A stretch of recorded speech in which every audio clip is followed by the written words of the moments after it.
আসসালামু আলাইকুম বন্ধুরা, চামিলিস কিচেন অ্যান্ড ব্লগে আপনাদের অনেক অনেক শুভেচ্ছা ও ভালোবাসা জানিয়ে শুরু করছি আমার আজকের রেসিপি। আজকে আমি আপনাদের কবুতরের মাংস রান্না করে দেখাবো। তার জন্য কড়াইতে তেল নিয়ে নিয়েছি, সাদা তেল দিয়ে পেঁয়াজ কুচি দিয়ে দিলাম। আমি এখানে দুটো কবুতর কেটে ধুয়ে পরিষ্কার করে নিয়েছি। এখন পেঁয়াজটাকে আমি বাদামি করে ভেজে নেব। দেখেন, তারপর দিয়ে দিলাম তিনটে তেজপাতা দিয়ে নেড়ে চেড়ে নিচ্ছি।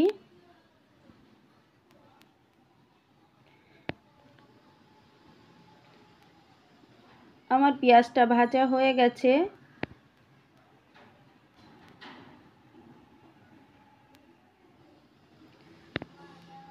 এবার দিয়ে দেবো মশলা। এখানে আছে জিরা বাটা, আদা বাটা, রসুন বাটা আমি একসঙ্গে বেটে নিয়েছি।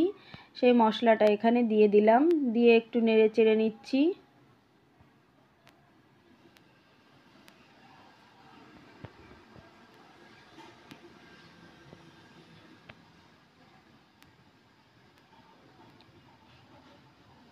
এরপর দিয়ে দিলাম একটুখানি পানি মশলাটা কষানোর জন্য।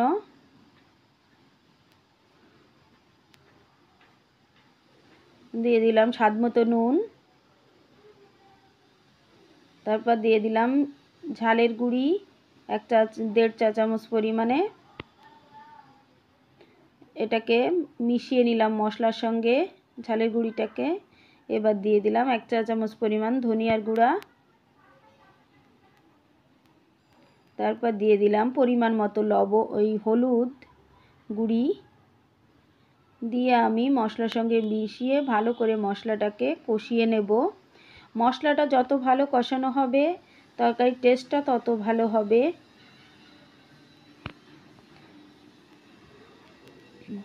দিয়ে দিচ্ছি মাংসগুলো তেলের ভিতর, কবুতরের মাংসগুলো।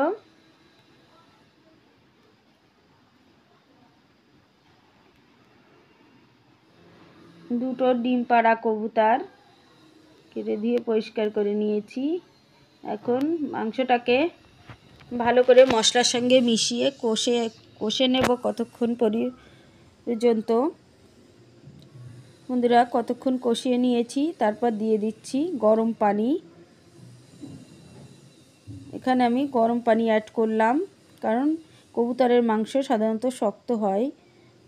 ঠান্ডা পানি দিলে কবুতরের মাংসটা আরও শক্ত হয়ে যেতে পারে। যেহেতু এটা শক্ত বয়স্ক কবুতর,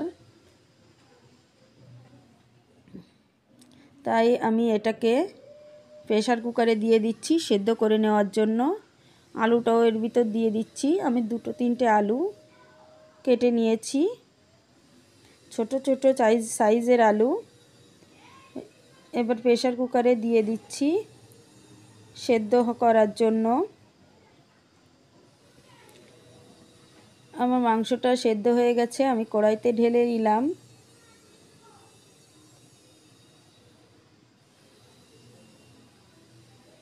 এবার জাল করে নেব।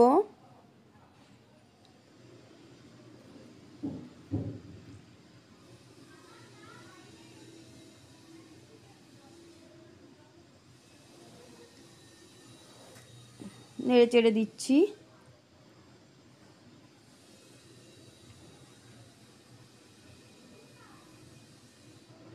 আমার মাংসে থেকে বলক উঠে গেছে, অনেকখানি ঝোলও টেনে গেছে। আমি এবার দিয়ে দিচ্ছি গরম মশলার গুঁড়ি। একটু আগেই গরম মশলার গুঁড়িটা দিচ্ছি যাতে গন্ধটা না থাকে।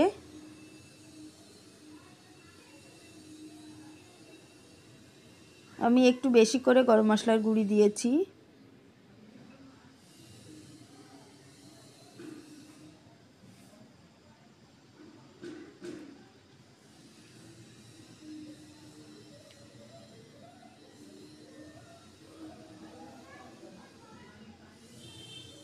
এবার আরও কিছুক্ষণ জাল করে নিয়েছি। দেখেন বন্ধুরা,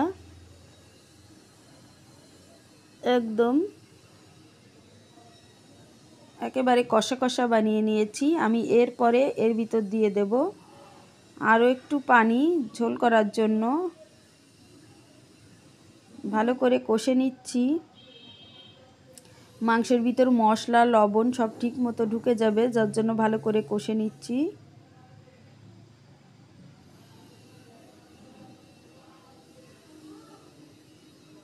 এভাবে কবুতরের মাংস রান্না করলে গন্ধও থাকবে না, স্বাদটাও খুব সুন্দর আসবে।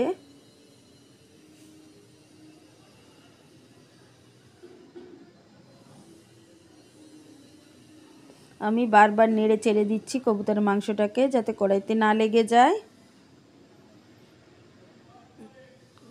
কবুতরের মাংসে তেলের পরিমাণটা একটু বেশি দিতে হয়। এখানে আমি তেলটা একটু বেশি দিয়েছি, আবার গরম পানি করে নিয়েছি, নিয়ে দিয়ে দিলাম ঝোলের জন্য। আমি এখন এটাকে ঝোলটাকে জাল করে নেব, কবুতরের মাংসটাকে জাল করে নেব।